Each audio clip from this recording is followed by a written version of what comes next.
Hola a todos, familia, que Dios les bendiga. Es una bendición poder compartir este tiempo, pero quiero invitarles a que oremos, a que le pidamos al Espíritu Santo que Él nos guíe en esta parte que es de su palabra y que sea Él abriendo nuestro corazón y permitiéndonos recibir en amor y en sencillez lo que Él quiere hacer en esta reunión. Vamos a orar. Amado Dios, yo quiero darte gracias primeramente por la vida de tu sierva, por esa experiencia de vida, Señor, que tú le has permitido vivir y que hoy, Dios, ella ha compartido y ha pasado para todos nosotros, Señor, donde podemos ver ese amor, ese Dios de victoria en medio de las dificultades. Bendito Padre, te pedimos que continúes con nosotros en esta mañana, que podamos en este tiempo realmente hacer una pausa, Dios, tomar nuestra Biblia como siervos, que necesitamos escuchar tu voz, estar juntos, que paremos de hacer lo que estamos haciendo, Dios, y que sean esos minutos que dediquemos en la unidad entre nuestros hermanos, para que como familia, Señor, como iglesia, como pueblo, como siervos tuyos, podamos, Señor, recibir lo que tienes para nosotros en este día, no solamente en la palabra, como el tiempo de la alabanza, en los testimonios, en todas las cosas, Padre de la gloria. Yo te doy gracias por tu palabra, porque ella es viva, ella es eficaz. Te pido tu presencia aquí con nosotros, que continúes ministrando, bendito Padre, y que tu palabra, Señor, sea aquel que habla en nuestros corazones. Te pedimos, Santo Espíritu, que seas tú y no nosotros, que seas tú, Señor, hablando y no sean palabras de hombre, bendito Padre. Yo te doy muchas gracias por este tiempo en que estamos juntos y que tú continúes, Señor, guiándonos como siervos, como hijos, como iglesia. Ese tiempo, Señor, lo dejamos delante de ti y te alabamos y te bendecimos en el nombre de Cristo Jesús. Amén. Bueno, familia, vamos a la palabra del Señor y pues pensando en qué podríamos hoy o qué podría, ¿no? Es una bendición también cuando uno recibe ese desafío de ministrar la palabra del Señor y al mismo tiempo es una gran responsabilidad. Y cuando se ministra a siervos, pues a veces es un poco más difícil porque pues lo sabemos todo prácticamente, ¿no? Enseñamos la Biblia, predicamos el Evangelio y es lo que está escrito. Entonces, orándole a Dios, Él me llevaba a recordar algo que no es el tema base, digámoslo así, no es el capítulo que vamos a ver hoy como base, pero como introducción, en Lamentaciones capítulo 3, vamos a leer solo del 19 al 24, quiero enfocarme en algo que el profeta Jeremías, en un momento de reflexión, en un momento si usted lee todo el capítulo 3, él comienza trayendo a memoria muchas de las situaciones que él ha vivido. Y cada vez que va recordando situaciones, se va llenando de más tristeza, de más dolor, y lo va diciendo desde esa perspectiva, ¿no? Del sufrimiento y de lo que le estaba pasando. Todos sabemos que, pues obviamente, en la época en que él fue profeta, no fue una época difícil, y lo que él estaba profetizando no eran buenas noticias, desafortunadamente, para el pueblo en ese momento. Entonces no fue un ministerio fácil para él ejercer su llamado en ese tiempo. Y en Lamentaciones capítulo 3, ya en el versículo 19 hasta el 24, que lo conocemos mucho, él dice, recuerda que ando errante y afligido y que estoy saturado de hiel y amargura.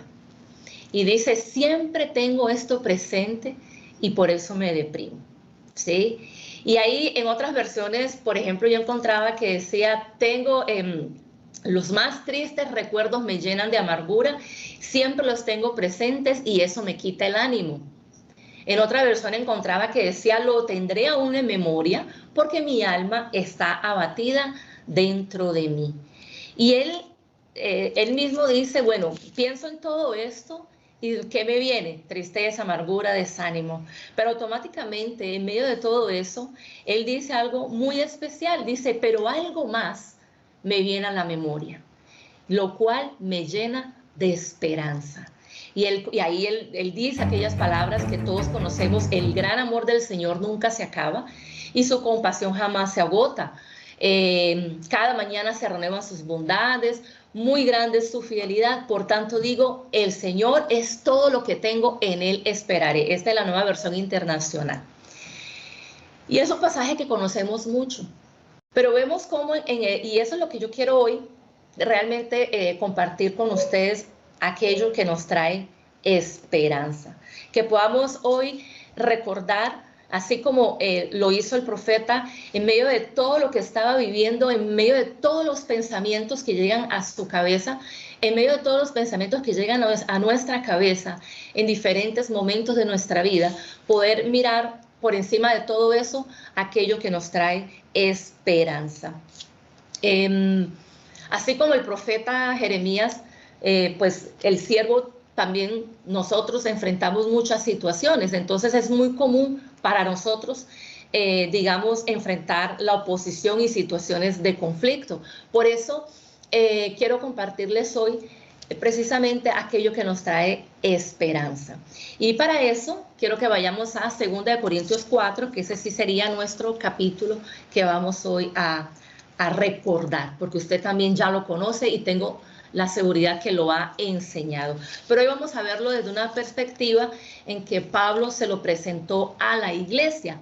Y si vamos al contexto histórico, obviamente yo no voy a estudiar digamos así, la carta de Corintios, pero el contexto histórico en el que Pablo escribe estas cartas, todos sabemos que Pablo fue el fundador de la iglesia en Corinto.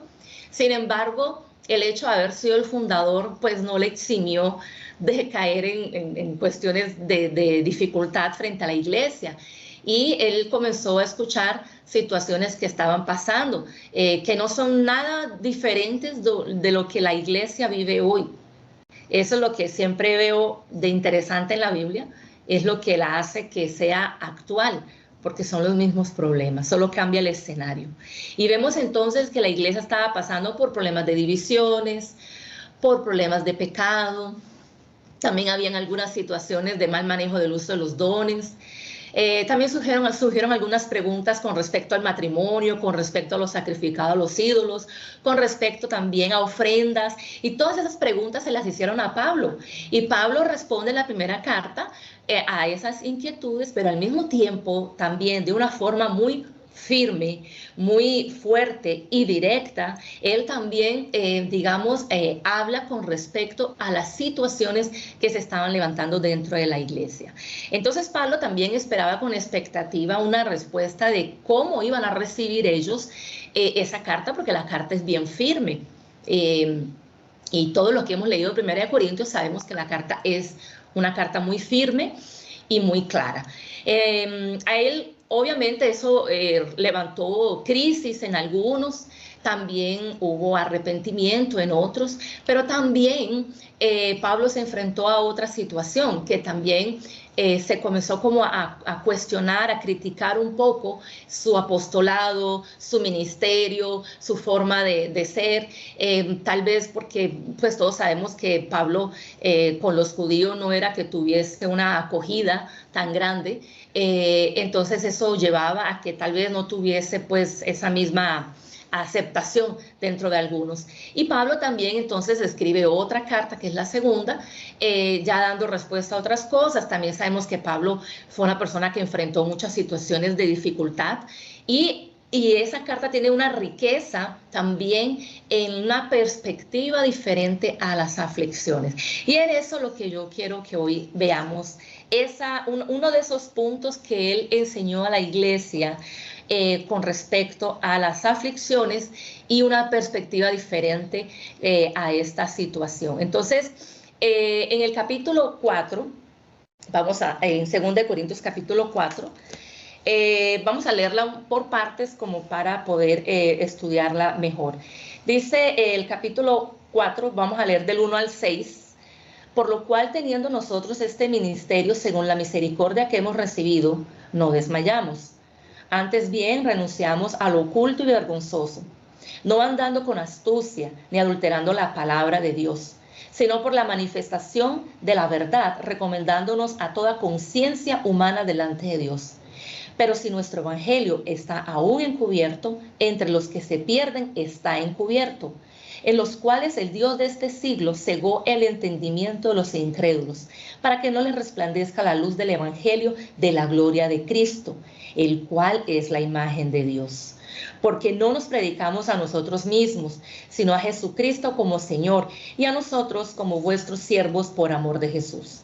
Porque Dios, que mandó que de las tinieblas resplandeciese la luz, es el que resplandeció en nuestros corazones para iluminación del conocimiento de la gloria de Dios en la faz de Jesucristo.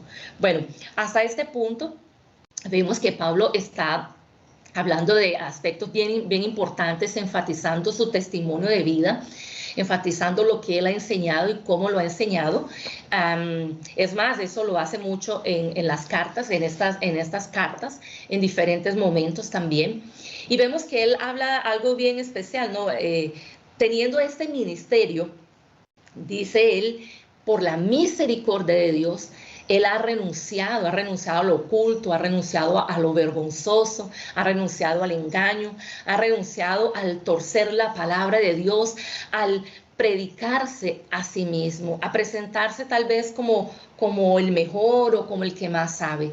A todo eso vemos que él dice, yo he renunciado a eso, todo por Dios. Creo que muchos de nosotros pues hemos tenido ese mismo deseo, esa misma intención, esa misma actitud.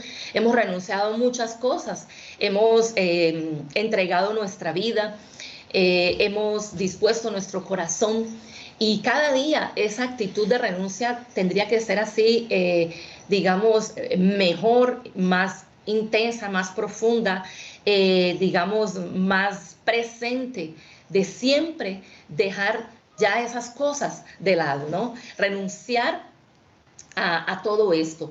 Estamos, para recordar a los que no nos acompañaron desde el comienzo, en 2 de Corintios capítulo 4. 2 de Corintios capítulo 4, y estamos leyendo del versículo 1 al 6. Entonces Pablo, aún siendo un hombre que llevaba una vida de integridad y que hacía un buen uso de la palabra de Dios, de igual forma él enfrentó todo tipo de oposición. Cuando el Hijo de Dios decide vivir esa vida de santidad, vivir esa vida de transparencia, de integridad, obviamente va a tener una oposición. Y todos sabemos cuál es la oposición que enfrentamos. Por eso Pablo en esta carta, él enfatiza 3 puntos bien importantes que quiero que recordemos hoy para que podamos llenarnos de esperanza. Recordemos, lo hemos estudiado, lo conocemos y lo sabemos. El primer punto es nuestra condición, y eso no se nos puede olvidar nunca. Y Pablo lo recuerda en el versículo 7, pero tenemos este tesoro en vasijas de barro, para que se vea que tan sublime poder viene de Dios y no de nosotros. En otra versión dice, pero tenemos este tesoro en vasos de barro, para que la excelencia del poder sea de Dios y no de nosotros.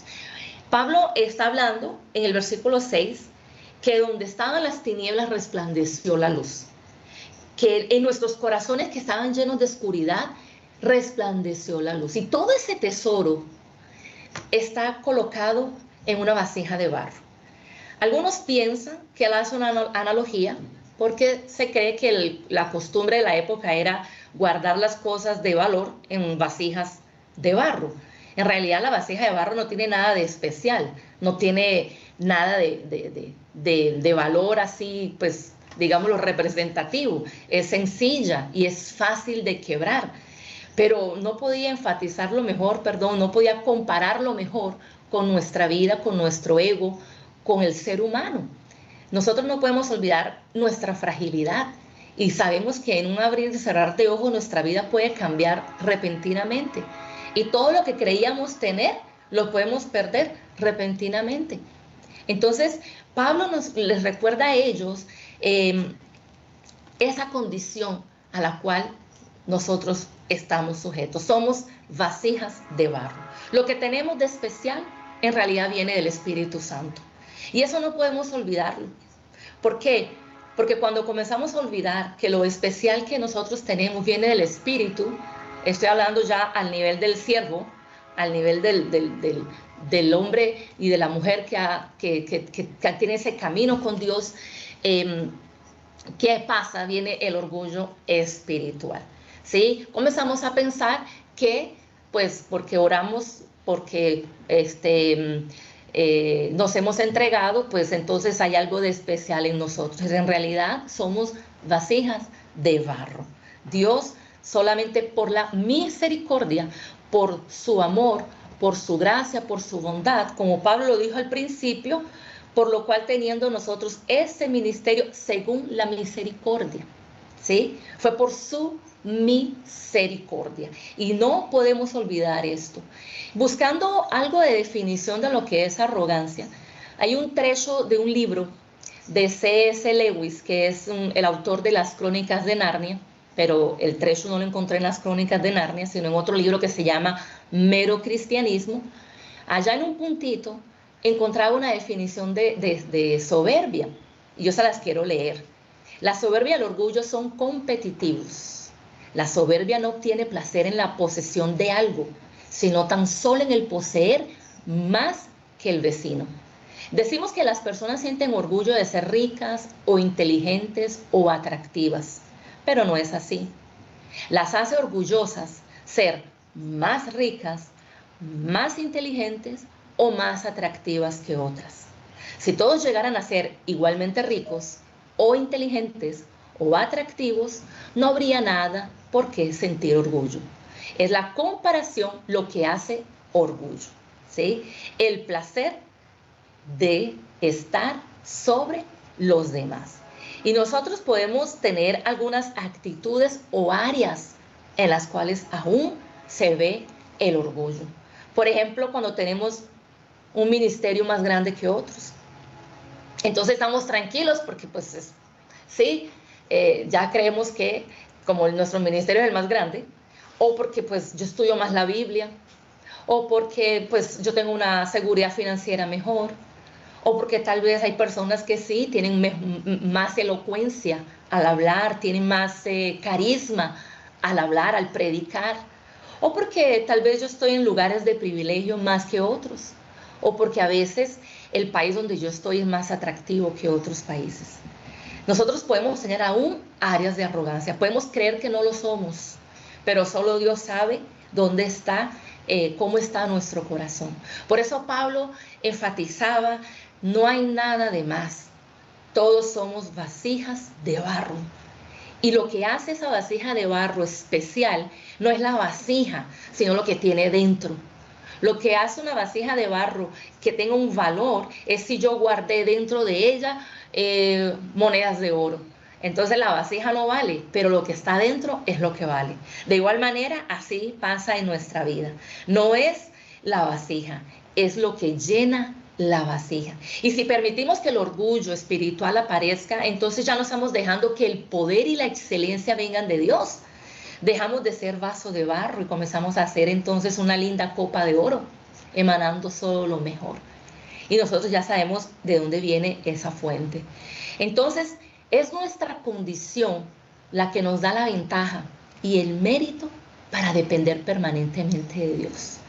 Parece contradictorio y no es lo que el mundo vende, porque lo que el mundo vende hoy, todos sabemos, es que nosotros podemos, que nosotros somos los mejores, que nosotros tenemos que crecer y que pues el ser humano es esto y es aquello, ¿sí? En el caso de las mujeres, pues ahora nos empoderaron, entonces somos las empoderadas. Entonces cada día el mundo lleva a lo contrario, a que tenemos que ser siempre lo mejor. Y Pablo lo que nos dice, vea, lo especial que usted tiene, viene de Dios. Y eso lo entendía Pablo. ¿Por qué es que yo he sufrido? Porque yo entiendo una cosa. Primero, mi condición es esta. Yo soy una vasija de barro. Fácilmente me puedo quebrar. Y eso es importante que lo recordemos. Lo que realmente nos protege es el Señor. Después Pablo continúa hablando en el versículo 8 al 15. Estamos en 2 Corintios 4 y vamos a leer del 8 al 15. Que estamos atribulados en todo, mas no angustiados, en apuros, mas no desamparados, perseguidos, mas no, que estamos atribulados en todo, mas no angustiados, en apuros, mas no desesperados, perseguidos, mas no desamparados, derribados, pero no destruidos, llevando en el cuerpo siempre por todas partes la muerte de Jesús, para que también la vida de Jesús se manifieste en nuestros cuerpos. Porque nosotros que vivimos siempre estamos entregados a muerte por causa de Jesús, para que también la vida de Jesús se manifieste en nuestra carne mortal. De manera que la muerte actúa en nosotros y en vosotros la vida. Pero teniendo el mismo espíritu de fe, conforme a lo que está escrito, creí, por lo cual hablé, nosotros también creemos, por lo cual también hablamos, sabiendo que el que resucitó al Señor Jesús, a nosotros también nos ha resucitado con Jesús y nos presentará juntamente con vosotros. Porque todas estas cosas padecemos por amor a vosotros, para que abundando la gracia por medio de muchos, la acción de gracia sobreabunde para gloria de Dios.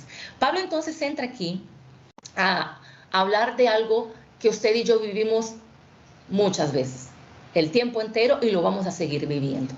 Él usa 4 palabras. Habla de la tribulación, habla de quedar perplejos, en otras versiones ya dice angustiados, ¿sí? Y habla de perseguidos, habla de derribados. Voy a tocar estas 4 palabras, así tengan otras versiones. Atribulados.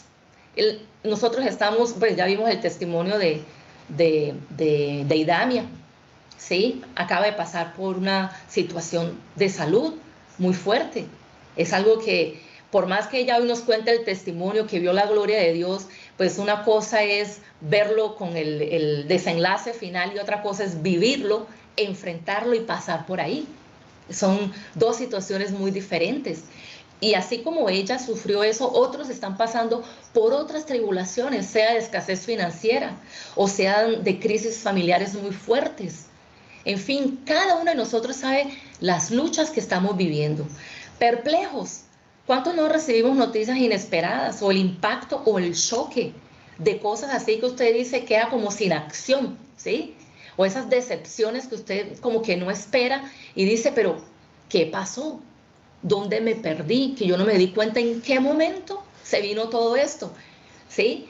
O perseguidos. Sabemos que el mundo, las personas, el enemigo, el siervo de Dios que está haciendo su obra, que está enfocado en el llamado y está en santidad, va a vivir persecución. Eso es inevitable, ¿sí? Es inevitable. O no, si usted no la vivió, en algún momento lo vamos a pasar.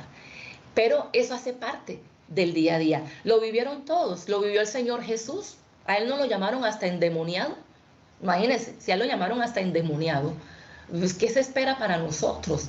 A veces nos ofendemos muy fáciles y pensamos que somos los que más sufrimos. Pero recuerden lo que dice la Biblia. Nuestros hermanos en todo el mundo están pasando por las mismas cosas, de una forma o de otra. Pero sabemos que esas aflicciones forman parte de nuestra vida. Y también habla Pablo derribados. A veces las pruebas nos derriban, a veces nuestro mismo pecado también nos derriba, a veces las actitudes que tenemos, nuestros miedos nos derriban. Y yo sé que muchos hemos escuchado esa famosa frase que dice que después de la tormenta viene la calma. Por allá otros dicen como que sale el sol. Y eso es cierto. Pero lo que uno no cae en cuenta es que después de la tormenta, ¿qué quedan también? Queda el desastre. Queda todos los pedazos que se cayeron por toda parte. Después de la tormenta, uno empieza a pensar y uno dice, yo pude haber hecho esto, yo pude haber evitado esto, yo pude haber hecho esto, y también viene la reflexión, y también viene el análisis, y puede venir la culpa, y puede venir la paz, y puede venir una avalancha de pensamientos. Entonces, es en esos momentos donde nosotros precisamos darle una perspectiva diferente a la crisis. Y Pablo lo dice ahí mismo en el versículo 8 y 9. Nos vemos atribulados en todo, pero no abatidos. Perplejos, sí, pero no desesperados. Perseguidos, sí, pero no abandonados. Derribados, pero no destruidos. Pablo lo decía porque él lo pasaba, como lo pasamos nosotros. No somos abatidos. No nos caemos y quedamos sin fuerzas. No entramos en desespero de quedar perdidos y sin solución. No estamos abandonados y a veces parece, ¿no? Porque una de las situaciones del siervo que pasa mucho es la soledad en esas situaciones. A veces queremos que todo el mundo sufra con nosotros, pero hasta en esto vemos que el Señor Jesús, en los últimos momentos de su vida, Él estuvo solo. Él sufrió solo, todos lo abandonaron, y cuando Él pidió oración, cuando Él estaba en el momento de mayor angustia, y Él fue a buscar el apoyo espiritual en sus discípulos, ellos se durmieron. Ellos no entendían lo que Jesús estaba viviendo. Ellos no tenían la dimensión, ellos no tenían la referencia, ellos no se imaginaban lo que estaba por venir. No lo podían ver de la misma manera como Jesús lo estaba viviendo, porque era Jesús quien lo iba a vivir. Ellos iban a vivir otra situación. Y en ese momento Jesús estuvo solo.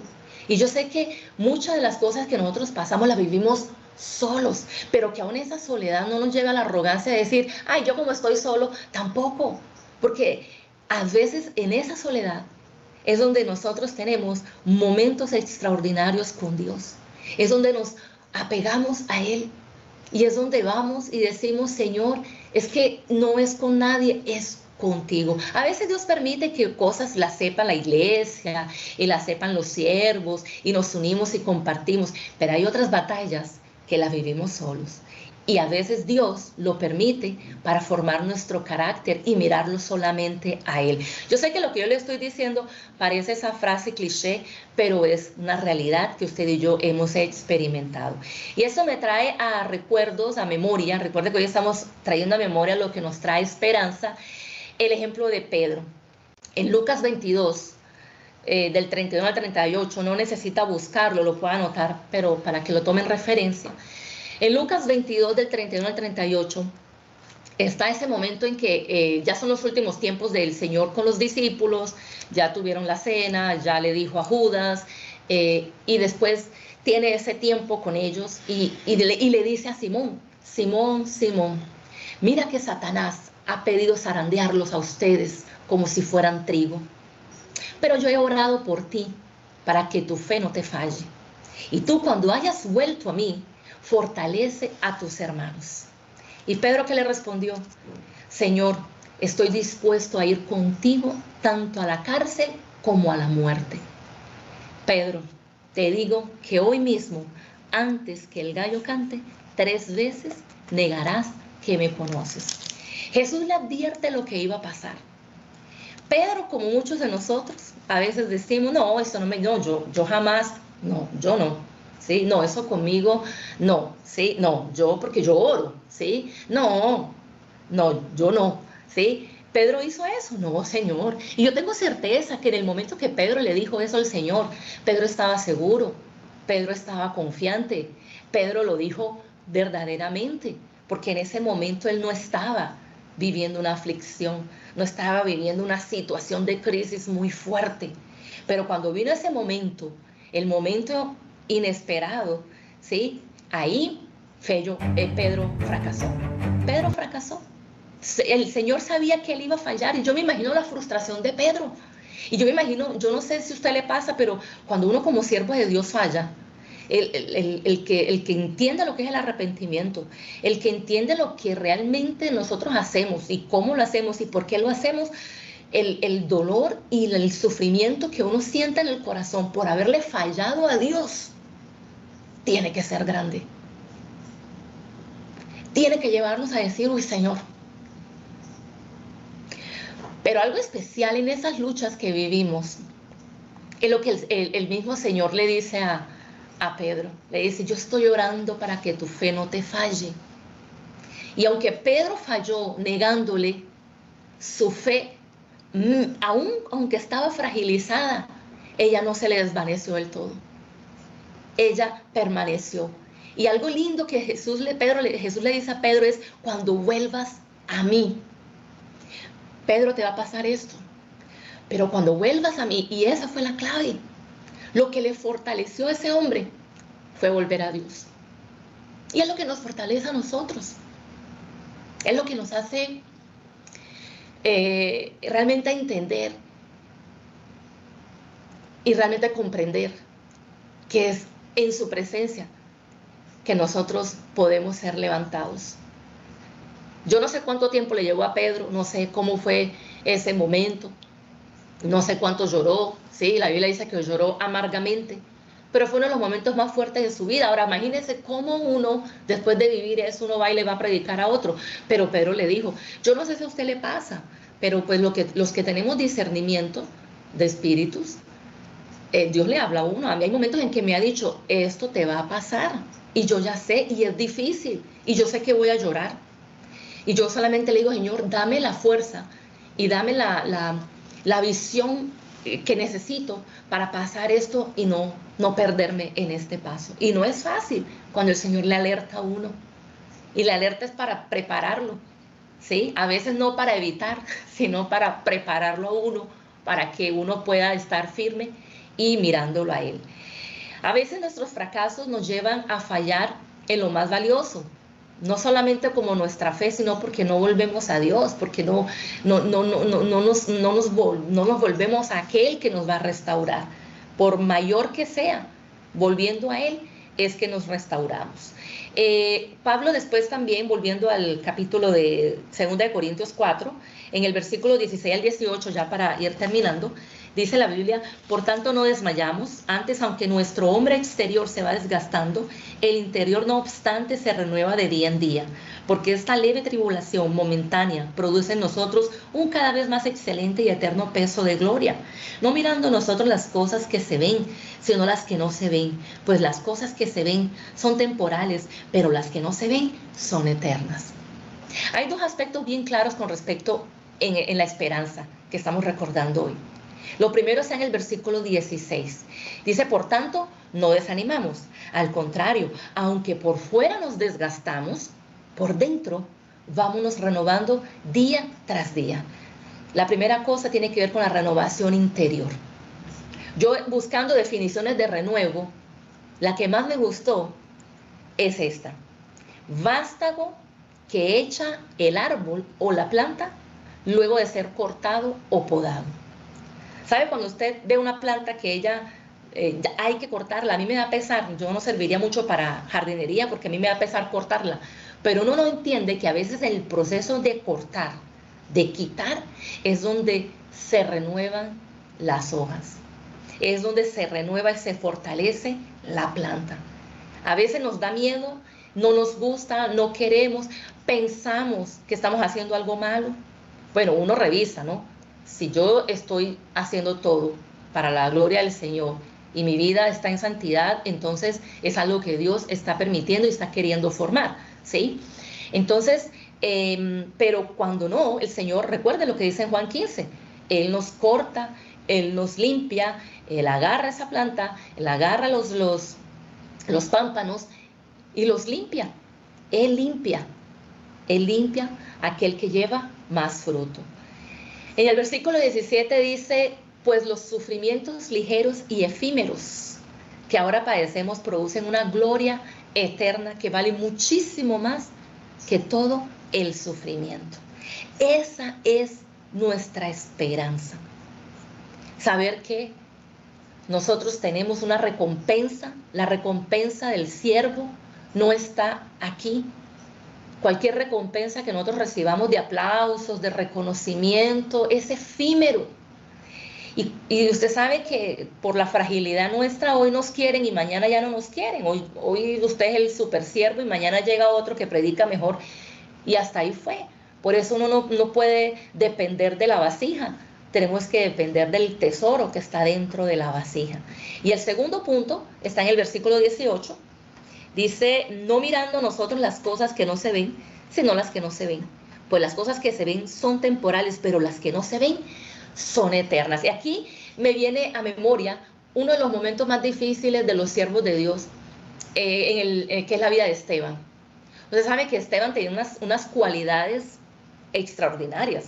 Dicen que era un hombre lleno de fe y del Espíritu Santo. Dicen que era un hombre de sabiduría. Sí, porque pues acuérdense que las características para ser diácono era que fuera de buena reputación, lleno del Espíritu, de sabiduría.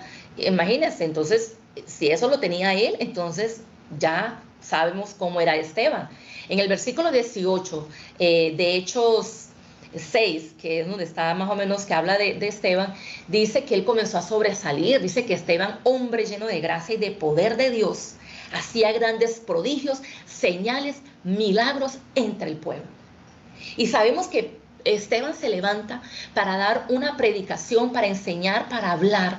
Y decían que era tanto el poder que tenía, tanta unción, que no le podían resistir. Y a veces nosotros pensamos que porque somos súper llenos, súper ungidos, entonces, digamos, el efecto va a ser como el de Pedro. Acuérdense que Pedro, después de la llenura del Espíritu Santo, se convirtieron como 3,000 hombres. Pero en el caso de Esteban, no hubo una conversión. En el caso de Esteban, hubo persecución.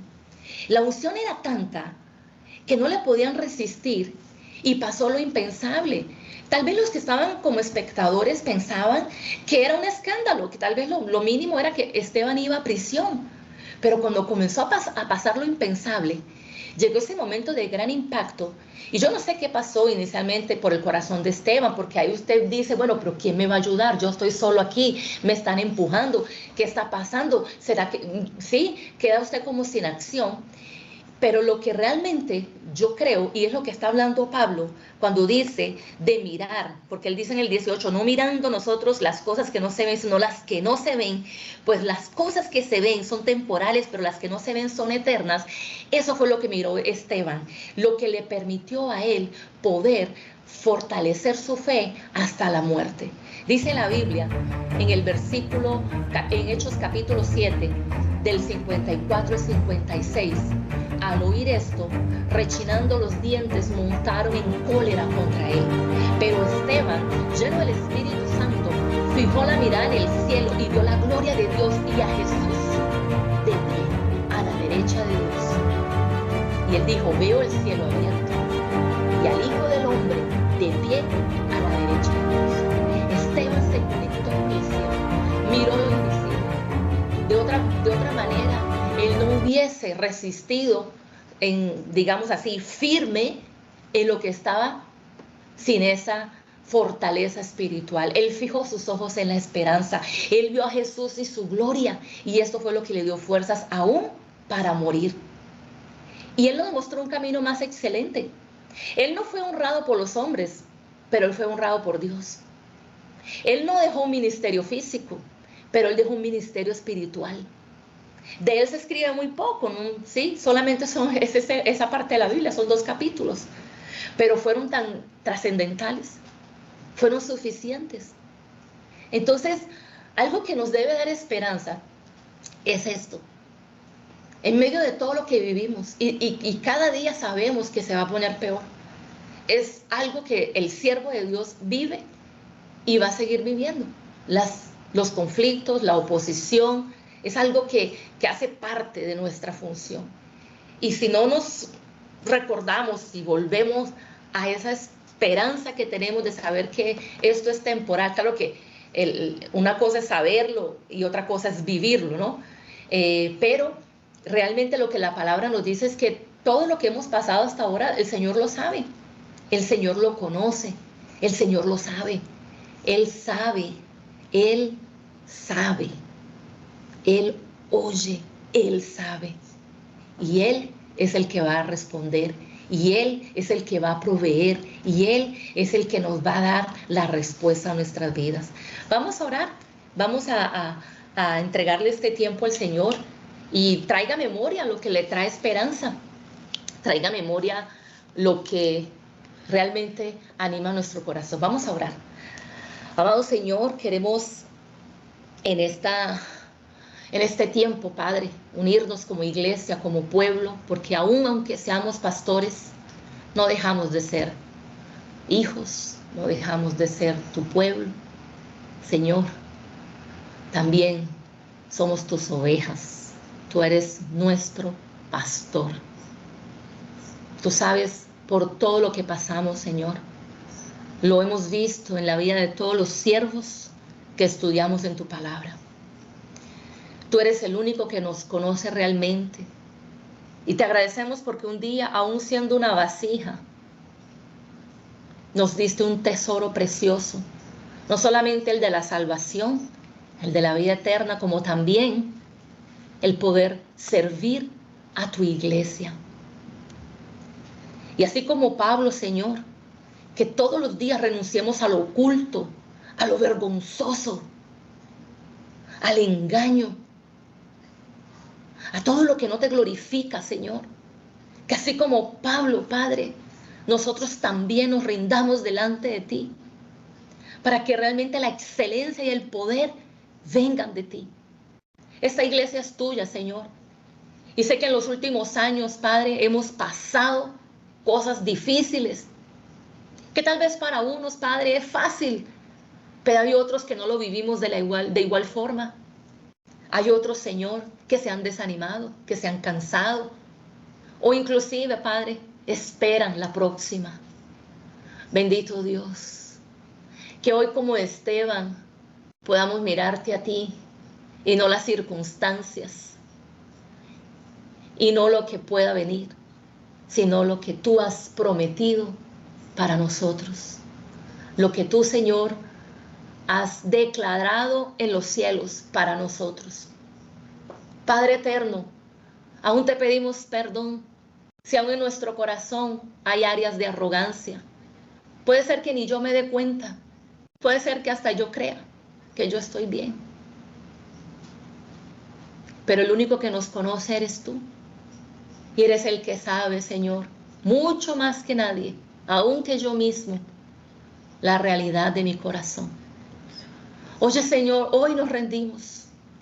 Hoy delante de ti, Padre, como siervos te decimos que seas tú la cabeza de esta iglesia, que tú le des rumbo, que tú le des dirección, que tú nos unifiques en el mismo deseo, porque aunque estemos en diferentes lugares, hay una unidad que permanece en nosotros y es la que debe reinar. Bendito Padre, tú eres el que nos une, tú eres el que nos llama, tú eres el que nos envía. Gracias, Señor, porque queremos hacerlo en humildad y en sencillez de corazón, mirándote solo a ti, Padre eterno, volviendo a ti, Señor, volviendo a ti, poder ver nuestras aflicciones, no solo como siervos, aún las que hemos vivido como iglesia, aún las que hemos vivido en la familia, las que hemos vivido en nuestros ministerios, Señor, todas ellas. Tú eres el que nos ha fortalecido en cada una. Y eres el que nos levanta, porque no estamos destruidos en el nombre del Señor. No lo estamos, ni abandonados, no lo estamos. Gracias, Dios, porque tampoco estamos desanimados. Tú eres el que nos levanta, tú eres el que fortalece nuestros corazones. Gracias, Padre eterno, porque de ti es que viene, Señor, nuestra esperanza. Es de ti, Señor, que vienen nuestras fuerzas. Y hoy, Señor, te pedimos, Padre, abre los cielos para que podamos ver, para que podamos entender de la revelación del Espíritu. Desarróllanos en el discernimiento espiritual, desarrolla nuestra intuición, desarróllanos, Señor, en el oírte más a ti, bendito Padre, y verte más a ti, Señor, que eso nos dé fuerza, que eso nos restaure, que eso, Señor, nos levante,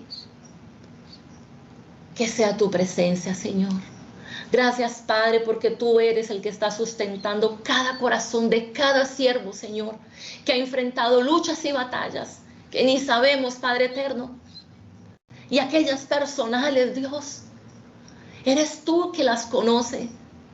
Eres tú, Señor, el sustento y la fuerza de nuestro corazón, pero sabemos que tú eres el que nos va a revelar y el que nos va a fortalecer y el que nos va a levantar.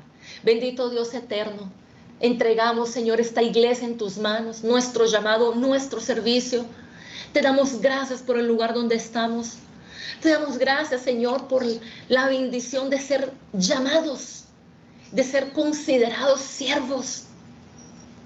Y permita, Dios, que podamos realmente, Señor, honrar ese llamado, honrar esta posición que tenemos, Señor, no en arrogancia, sino en humildad, como también, Señor, en testimonio, en temor y en oración delante de ti. Que cada día, Señor, nos humillemos más delante de ti y nos sujetemos a tu gobierno, a tu señorío, a tu autoridad y a tu gloria, Señor, en esta iglesia. Te damos muchas gracias, Padre, por tu palabra. Gracias, Señor, porque sé que muchos también tienen testimonios de encuentros especiales contigo, Señor. Pero hoy, como decía el profeta Jeremías, yo quiero mirar a lo que nos trae esperanza. Quiero mirar eso, lo que me da esperanza. Si tengo que hacer una elección, yo elijo lo que me trae esperanza. No quiero más pensar en lo que me trae dolor, o lo que me trae rabia, o lo que me trae tristeza. Yo quiero elegir lo que me trae esperanza. Y eso eres tú, Señor. Por eso quiero mirar a tu palabra, mirar a tu presencia, Señor. Te damos muchas gracias, Padre, por este tiempo. Y es en el nombre de Jesús que oramos, Señor. Amén.